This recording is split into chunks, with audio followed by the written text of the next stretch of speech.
Here to react to that much more is Kentucky Senator Rand Paul. So spying on Tea Party members and targeting them with the IRS, spying on Americans and Benghazi, it's all phony. It's all a distraction, Senator. You agree with that?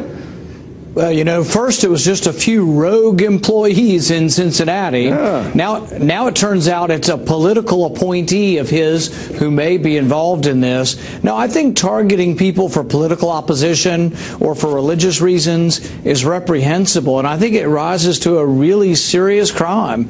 And I think it has to be researched and investigated from top to bottom. And if this is true, someone should go to jail over it. Yeah. Well, do you think that we're getting to the bottom of these scandals enough? I think the IRS is going to take a complete overhaul, that we're going to have any kind of confidence that we're not being targeted. You know, my staff has pointed out to me that over $1 million goes from the IRS Employees Union to Democrats in the last 2 election cycles. That doesn't sound to me like a very objective agency. The other thing I find out is that the IRS agents, over 200 of them, do union work while on the job, while being paid for by the taxpayer. In fact, 40 of them make over $100,000 a year, but do union work 6 months of the year while we're paying for it. There's a lot that needs to be investigated at the IRS. Well, and they've been obfuscating. Now, you recently were quoted as saying about Detroit, no bailout for Detroit. You said, I think you said, over my dead body. Well, you know, we don't have any money at the federal government level to send them. You know, if we were in a big surplus, maybe we could have a discussion. We're $1 trillion short, so we don't have any money to send them. But I have said that the silver lining for Detroit and for Michigan is that you can come about through bankruptcy, maybe recovery. Individuals through bankruptcy get a second chance. So bankruptcy gives you a second chance to write contracts where government officials will be paid maybe the same as private officials, private employees, and not twice as much, where their pensions will be equivalent to private employees and where their health benefits will be equivalent, not twice as good as the private sector. Then maybe they have a chance to recover. You know, Senator Mike Lee was on the program last night, and I think he's got a pretty interesting point, and that is that this is the moment, the final moment we really have to stop Obamacare. Have you signed on to his plan that you will not fund Obamacare? Absolutely. I think that funding Obamacare is a huge mistake. I think what's going to come out of Obamacare is worse than anybody can imagine.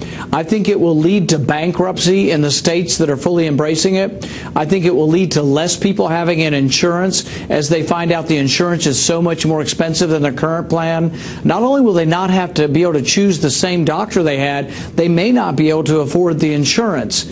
The other thing that's going to happen is maybe your employer says, for me to negotiate contracts, it's cheaper for me to pay the penalty, which the penalty is pretty cheap compared to insurance. A lot of people who have insurance currently may lose their insurance. So I think it's a disaster. Even its authors are saying it may not work. So I think we should delay the whole thing. I'm for a permanent delay of the whole thing. Do you think it's possible? Do you think the House will go along with this? Are you dealing with the House members? They have the votes to do it. They have the power of the purse. You know, the House has voted several times to repeal Obamacare.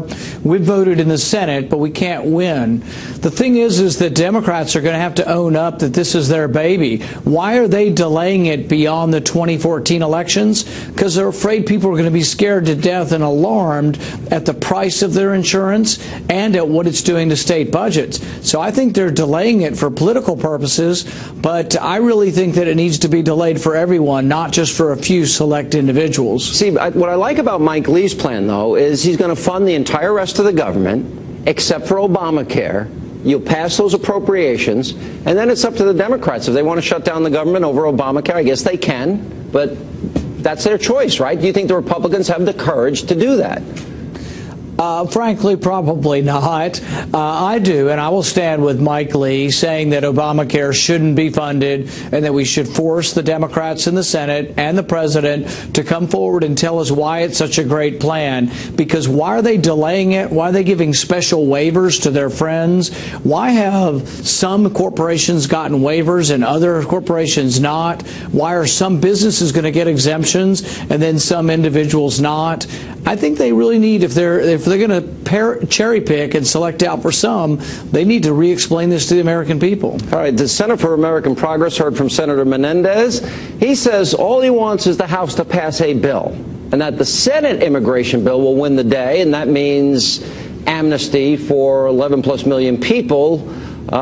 Is that a strategy that they have adopted, do you think? Because I feel he may be revealing something here. You know, I'm concerned about what could happen in conference committee. I am for immigration reform, though, and I think if the Speaker of the House holds true and says we're going to have a Republican bill come out of the House and that's all we're going to vote on and we're going to use our leverage to get good immigration reform, I'm hoping it can be something I can support. But I am very concerned